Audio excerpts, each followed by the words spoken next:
Hi dear friends, how are you all? Welcome to our YouTube channel HR Tutorials India.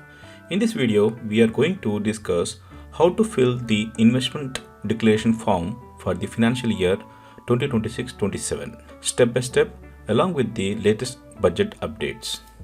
Now, let's understand what exactly an investment declaration is.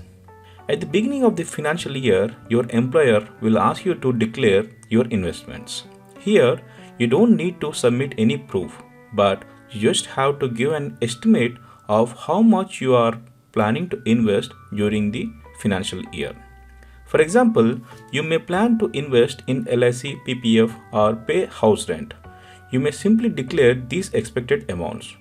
Now, one important thing to understand is that this is only a provisional declaration. It means the actual investment you make during the year can be more or less than what you have declared. It does not have to be exactly the same.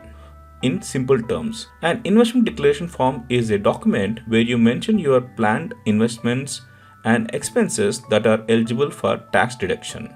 Later, at the end of the financial year, you will be required to submit proofs for actual investments you have made.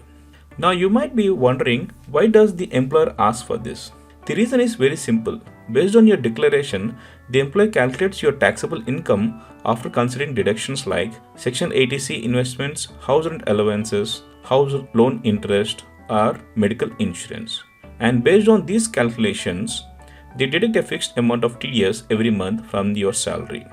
So in short, these deductions helps your employer to deduct the correct amount of tax every month instead of a heavy deduction at the end of the financial year. Now let's understand how TDS calculation works along with your investment declaration.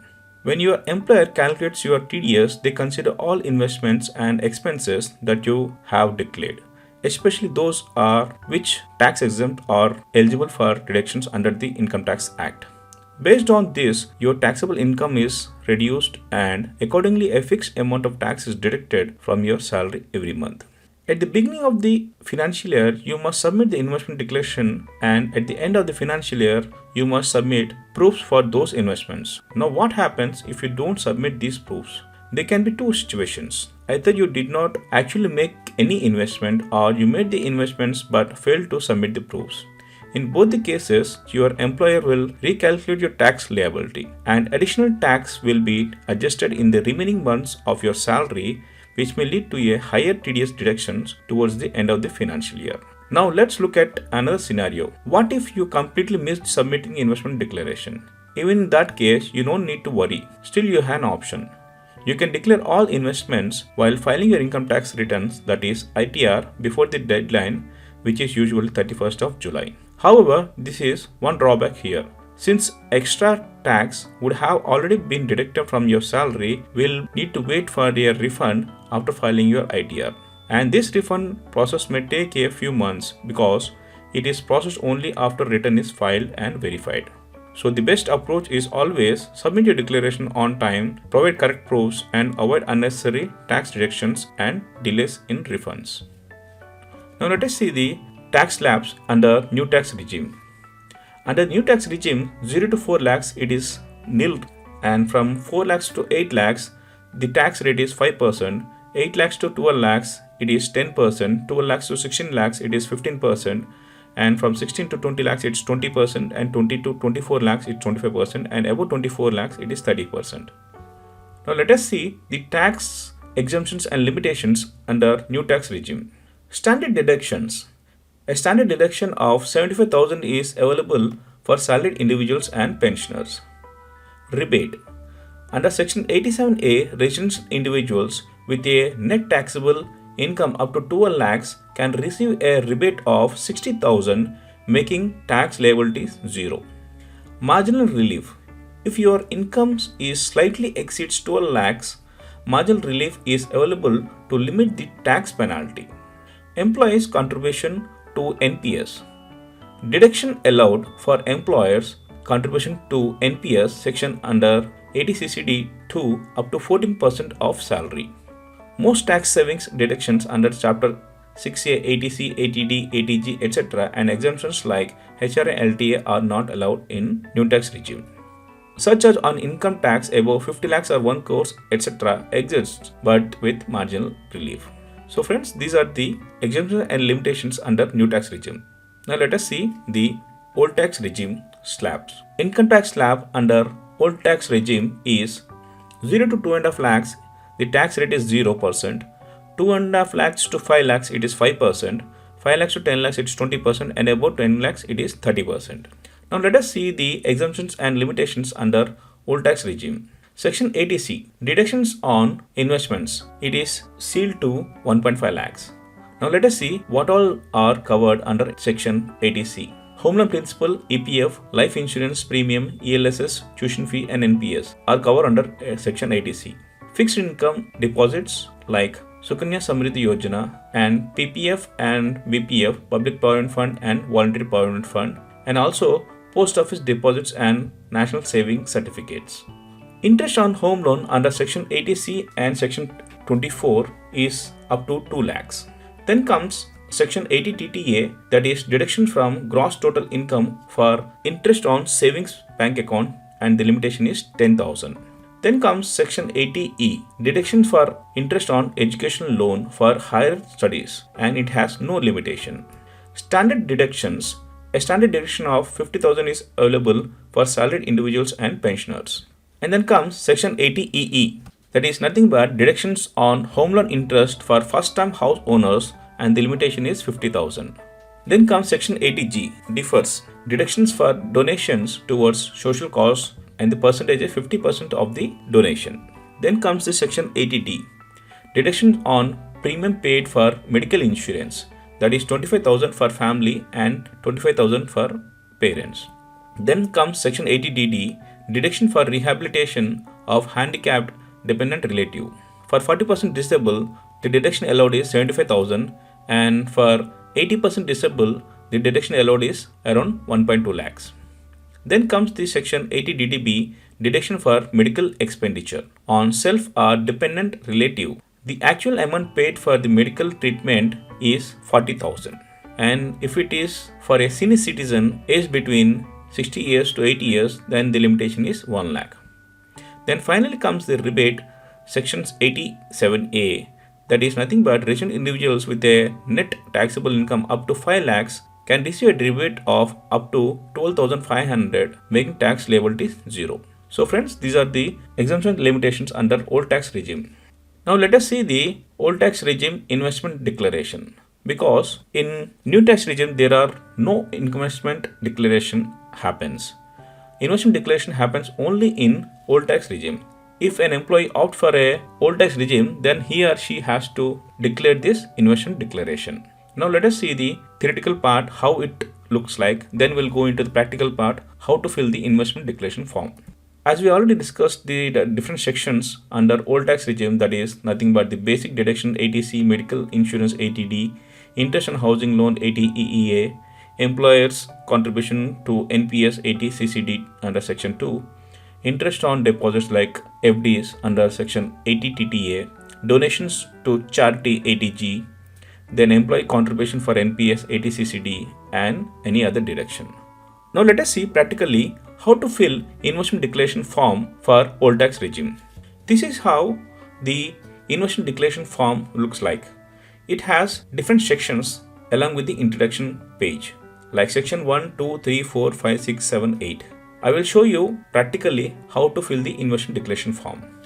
Now if you see, this is an investment declaration introduction where it shows that we need to fill the introduction of the employee, that is the details of the employee at the time of filling the investment declaration form. First we need to fill the employee code, then the full name of the employee, then comes the salary, that is nothing but the CTC of the employee, then the father's name, date of birth, gender, location, PAN number, contact number, and the date of joining. Once all these details are filled, then you will be entering to the section 1 where you need to enter the details for the rental, that is nothing but the HRA. Here you can see that the from date to date, rent paid per month, location and address need to be filled for availing HRA. Then followed by landlord PAN number and the address of the landlord if the rent exceeds 1 lakh per annum. So here we need to fill the from date, then the to date, then the rent paid, that is 25,000, and the city, that is Hyderabad, and the address of the employee. As the employee's rent is more than 1 lakh per annum, here we need to declare the PAN of the landlord. So PAN of the landlord, then comes the address of the landlord. Once this is filled, then we can go on to the section 2. Now we have come to section 2 under chapter 6A. It consists of standard deduction, then the medical insurance, health checkup, medical treatment for senior citizens, medical treatment for disabled, then comes the education loan interest. So we will be filling each part step by step. So the standard deduction 50,000 by default. Then comes the medical insurance, which is 25,000 for family, and if we have parents, then you can include parents as well, that is another 25%. Then comes the medical checkup, that is 0. Then comes the medical treatment for dependent handicap, 0. Then comes 80 medical treatment for specified disease. Then comes the physical disability if the disability is more than 40% or 80%. Then finally comes the education loan interest. So here the employer has no deductions or exemptions, so we have just filled it 0. If you have any declarations to be made, you can enter the amounts. Then let's move on to the section 3. Section 3 is related to section 80C, which has a limitation of 1.5 lakhs, all exemptions together. It consists of accrued interest on NSC, PPF, LIC, NSC, principal home loan, ULIP, mutual funds, pension policy, children education fee, fixed term deposits, FDs, senior citizen savings schemes, ELSS, bonds, post office, and Sukanya Samriddhi. So if you have any exempts to be made, you can just mention all your details over here, and accordingly the HR of the company will be calculating the taxes, and the limitation is 1.5 lakhs. Here under section 80C, now let us see what the employer has declared.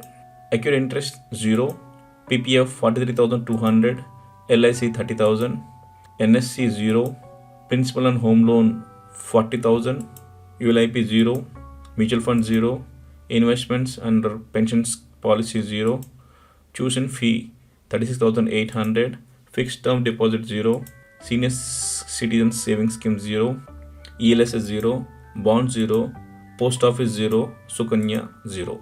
Now we have filled the section 3, and now let's move on to the section 4. Section 4 consists of savings, equity savings scheme, and the interest on savings account. Now let us fill the details. 0, 0. Now let's move on to the section 5. Section 5 consists of interest on home loan.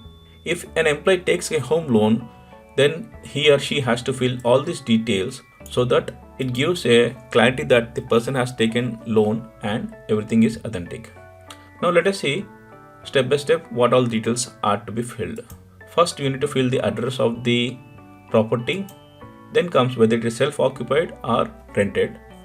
Then you need to fill the loan amount issued. Then we need to mention whether the house or the property is constructed or acquired property. Here it is construction. Construction of property will be completed by, we need to mention the date of the construction completion. Then the date on which the construction has to be completed. Then comes the date of possession of the property when you are entering into the property. Then here you need to submit the proof what you are declaring that the property is being owned by you, that is registered copy. Then here you need to mention total amount of interest paid during the financial year 26-27. Here it is 1 lakh. Then specific amount of interest paid pre-construction 0. Whether the property is sole or joint. Here it is sole property. Then here you need to mention if the joint ownership, name membership not applicable, share of joint owners not applicable, whether any sum contributed by joint owner not applicable, name of the joint owners not applicable, whether the joint owner is claiming deduction not applicable. So once all these details are filled, we can move on to the section 6. Section 6 is under section 80EE. This is nothing but the interest on home loan. Here we need to fill the details like amount of loan sanction. The amount of loan sanction is 25 lakhs, And the value of the property we need to fill, that is 35 lakhs. Any property owned by the employee at the time of sanction loan? No. Then here we need to mention the total amount of interest paid during the financial year 26-27 is 1 lakh. Here the limitation is 2 lakhs, but the employee has quoted 1 lakh. So 100%, that is 1 lakh will be exempted from the taxes. Now we have completed the section 6. Now let's move on to the section 7. Section 7, it consists of exemptions like the post office, interest on dividends, salary from other employer, family pension or other source of income. Now let's fill these details. Interest earned from cooperative society, post office 0, dividends, interest on FDs 0, salary from other employer 0, family pension or income or other sources 0. Once the filling of section 7 is completed, then let's move on to the section 8. Here the section 8 is nothing but the declaration that the employee declares that everything is correct as per the information provided by him or her. Here we need to declare name, signature of the employee, date when the declaration filled, and the place of the company where he is working. So once this declaration is submitted, the HR will be calculating the exemptions accordingly and the tax will be calculated as per the exemptions. Then the TDS will be deducted from the monthly salary as per the exemption submitted by the employee to the HR of the company. So friends, hope you understood in detail about the investment declaration form. Here we have understood what is investment declaration form, new tax regime, tax slabs under new tax regime, old tax regime, tax slabs under old tax regime, and we have also seen the exemptions and limitations under new tax regime and old tax regime. And finally, we have seen practically how to fill the investment declaration form for old tax regime. So friends, if you have any questions or queries related to this video, please do comment in the comment section. I'll be happy enough to answer all the queries. And if you like this video, please do subscribe and share among your friends. Thank you very much for watching this video. Have a nice day.